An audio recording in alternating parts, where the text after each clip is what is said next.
Je pense que vous avez sûrement dû connaître les ardoises à l'école, à l'époque du primaire, peut-être aussi de la maternelle. Mais d'où est issue l'ardoise? Je ne suis pas très loin de Saint-Jean-de-Maurienne et ici, il y a quelques années et durant environ 2 siècles, il y a eu une grande exploitation d'ardoises. Et c'est ainsi qu'un circuit a été créé, c'est ce qu'on appelle le circuit des ardoisiers. Et en fait, il retrace l'historique de l'exploitation de cette roche si chère qui est l'ardoise.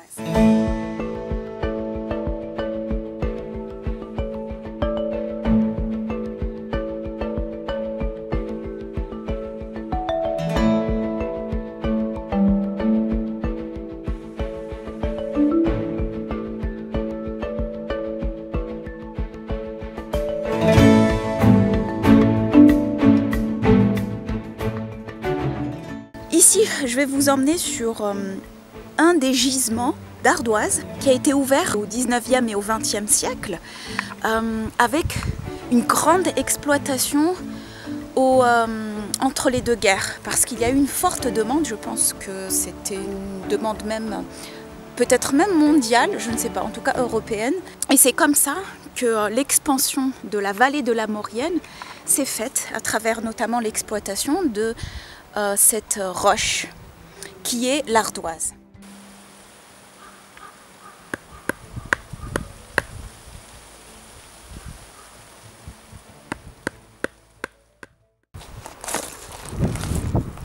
Alors à la base, l'ardoise est une roche de la famille des schistes. Je crois que le schiste a été bien connu par rapport à son utilisation énergétique. On en a entendu parler il y a quelques années, le gaz de schiste. Et donc l'ardoise, c'est cette roche-là. À la base, elle est issue de la transformation d'argile. Au départ, c'était de l'argile qui a subi des transformations très importantes. Bien évidemment, ça ne s'est pas fait du jour au lendemain. À la suite d'une forte pression atmosphérique et d'une très forte température. D'ailleurs, dans certains laboratoires, ils ont essayé de reproduire cette transformation à partir d'argile. Ils se sont rendus compte qu'en effet, sous une certaine pression atmosphérique, combinée à une élévation de d'un certain niveau de température, alors on obtient de l'ardoise. Et vous voyez cette roche, c'est comme s'il y avait des feuilles, voilà, elle se fend au fur et à mesure. C'est comme s'il y avait des couches qui se fendent et c'est comme ça que les ardoises, notamment dans la construction, vous savez, au niveau de la toiture, on utilise beaucoup d'ardoises, mais aussi à l'intérieur de la construction des bâtiments, des maisons. Alors je l'ignorais, mais la France est le premier consommateur d'ardoises dans le monde. Je me demande pourquoi d'ailleurs. Aujourd'hui, à la différence d'une certaine époque, elle est importée d'Espagne, puisque au nord de l'Espagne, on trouve encore des gisements actifs. Je ne sais pas si c'est soit des exploitations en plein air, comme on dit, ou alors des exploitations sous terre. Les dernières carrières en France ont été fermées en 2014. Je ne pensais pas que c'était aussi récent, donc on va aller exploiter d'autres endroits comme l'Espagne jusqu'à ce qu'il n'y en ait plus et encore exploiter d'autres endroits jusqu'à ce qu'il n'y en ait plus, etc.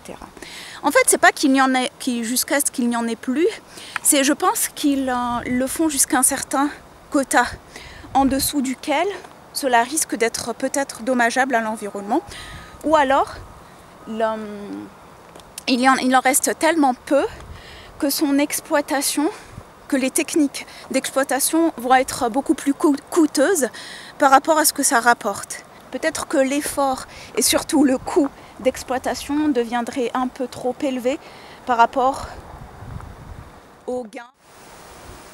Alors je ne suis pas sûre, mais je crois que c'est là qu'ils ont dévié le circuit, l'itinéraire.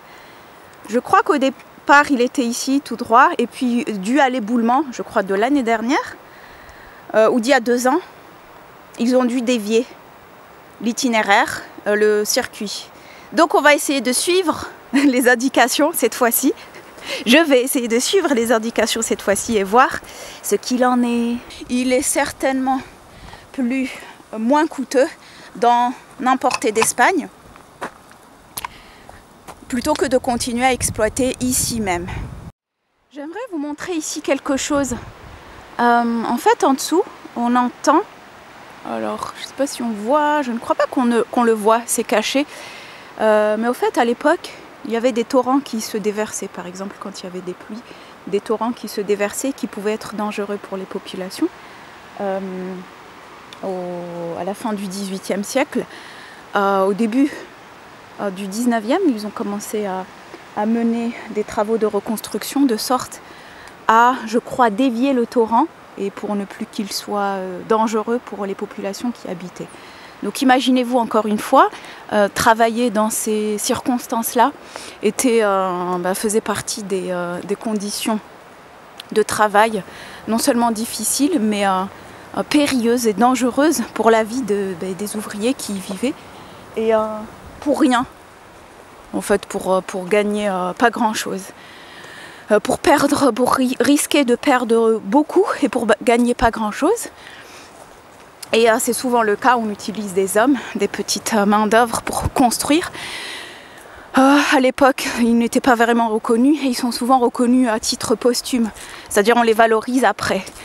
Durant leur vivant, ils n'étaient absolument pas valorisés, peut-être qu'ils avaient des titres ou quoi que ce soit, mais en tout cas, leur travail n'était pas du tout valorisé économiquement, étant donné qu'ils vivaient dans des conditions. Non seulement ils vivaient, mais en plus ils travaillaient dans des conditions assez périlleuses pour la construction et la renommée de la vallée de la Maurienne et bien d'autres endroits encore. Regardez ici, il y a une sorte de câble. Oh, attends, il y a le soleil. On le voit, ce câble-là, donc qui continue et descend en bas de la vallée. Et en fait, à l'époque, ils ont construit ce câble pour relier les deux villages qui sont Saint-Julien et Montdenis. Donc par exemple, pour le transport des denrées alimentaires, pour le transport des marchandises lourdes et qui sont assez encombrantes. Donc ils ont construit ça et puis les villageois devaient payer un certain montant en fonction de ce qu'ils voulaient. Par exemple, s'ils voulaient, je sais pas moi, de la paille, tant de kilos de paille valait tant. Donc pour le transport, c'était comme des colis en fait, un prix qu'il fallait qu'ils payent. Ah, ici on voit mieux le ravin Saint-Julien et tous les travaux qui ont été entrepris. Alors ici, on voit qu'il y a un câble. Je ne sais pas si c'est un câble qui est destiné au transport.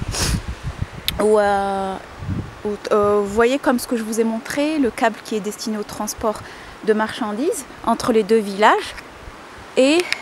Ou alors il a d'autres fonctions. Et ici, je suis contente parce qu'on voit bien en fait tous les ouvrages qui ont été initiés. Par exemple, ici tout droit devant, là, on voit que par exemple ça, ils l'ont construit pour pouvoir arrêter la force du torrent, de l'eau. Ils ont initié d'autres travaux qui sont plus performants, mais faute de financement à un moment donné et faute de maintien, du coup, par manque de financement, ils ont abandonné la majorité des ouvrages. Mais disons que ceux-ci existent toujours. Et aujourd'hui, bien évidemment, un système beaucoup plus performant existe. Parce que si on continue, je crois qu'on arrive à Saint-Julien, donc au village de Saint-Julien, et il y a une autoroute qui passe. Et je pense qu'aujourd'hui, tout est bien maîtrisé.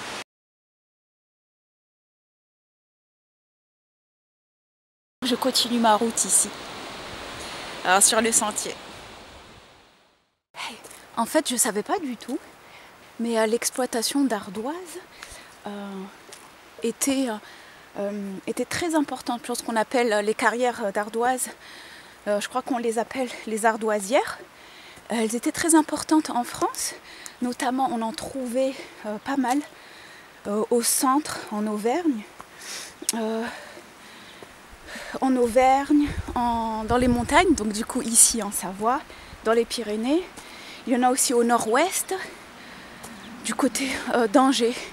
D'ailleurs, autour d'Angers, je crois qu'il y a le gisement le plus important qui s'étend sur une surface d'environ 5 km, ce qui est quand même énorme.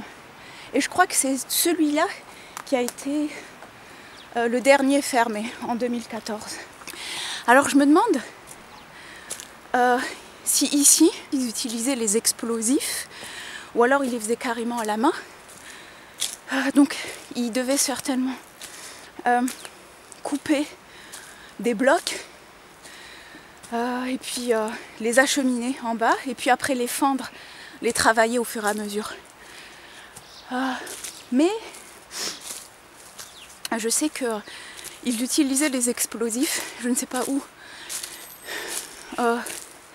mais je sais que une des méthodes d'extraction est l'explosif. Et du coup, je me demande pour la sécurité, encore une fois, des ouvriers, il y a dû avoir pas mal d'accidents et puis forcément de dommages à l'environnement. Ah bah c'est bon, j'ai trouvé l'endroit où l'éboulement a eu lieu. Du moins pas l'endroit lui-même, mais le chemin qui y mène. Et forcément, ils ont pris leurs précautions. Donc ils ont barré tout le passage. Donc c'est certainement à cet endroit-là, si on suit le chemin, que l'éboulement a eu lieu. Ils ont même barré le passage avec des ardoises. Ben oui, autant utiliser les matériaux qui sont localement à disposition. Et donc ils ont refait un autre sentier en nous conseillant de passer par là. Je vais quand même tenter voir jusqu'où le sentier mène. Et je vous dirai si je reviens vivante. À tout de suite.